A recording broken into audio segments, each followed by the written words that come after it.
আসসালামু আলাইকুম এভরিওয়ান, সবাই কেমন আছেন? আশা করি আলহামদুলিল্লাহ অনেক ভালো আছেন। সো দেখতেই পারতেছেন বাইজিদ ইসলাম মানে আমার প্রাণপ্রিয় বন্ধু, ওকে নিয়ে কিন্তু আমি ঢাকা সাভারে চলে যাচ্ছি। আসলে এখানে যাওয়ার উদ্দেশ্য হলো সেখানে কিন্তু 2 টাকা দামের সিঙ্গারা এবং সমোসা পাওয়া যায়।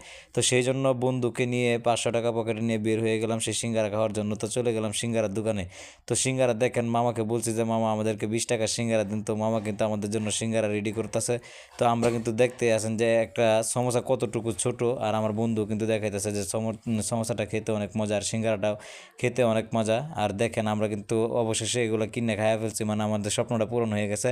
সকাল থেকে বের হয়ে যখন বিকালে আসলাম মামার দোকানে, এটা খাওয়ার পরে কিন্তু অনেক মজা পাইছি। আসলে এই সিঙ্গারাটা খাওয়ার জন্য আপনাদেরকে আসতে হবে সাভার। আর সাভারে আপনারা যদি আসেন তাহলে এই সিঙ্গারাটা আপনারা অ্যাভেলেবেল পেয়ে যাবেন। মাত্র 2 টাকা কিন্তু এখানে সিঙ্গারা পাওয়া যায়। সো এই ভিডিওটা যদি আপনাদের কাছে ভালো লাগে তো বেশি বেশি সবাইকে শেয়ার করে দেখার সুযোগ করে দিবেন। আর এই দেখেন এই সিঙ্গারাগুলো কিন্তু এক কামড়ে একটা সিঙ্গারা খাওয়া যায়। হা হা হা, এটাই বাস্তব। আই লাভ ইউ, সবাই ভালো থাকবে।